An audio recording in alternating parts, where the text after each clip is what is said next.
تكن آياتي تتلى عليكم فكنتم بها تكذبون قالوا ربنا غلبت علينا شقوتنا وكنا قوما ضالين ربنا أخرجنا منها فإن عدنا فإنا ظالمون قال اخسئوا فيها ولا تكلمون إنه كان فريق من عبادي يقولون ربنا آمنا فاغفر لنا وارحمنا وأنت خير الراحمين فاتخذتموهم سخريا حتى أنسوكم ذكري وكنتم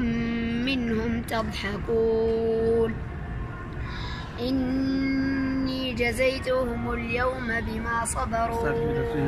أنهم هم الفائزون قال كم لبثتم في الأرض عدد سنين قالوا لبثنا يوما أو بعض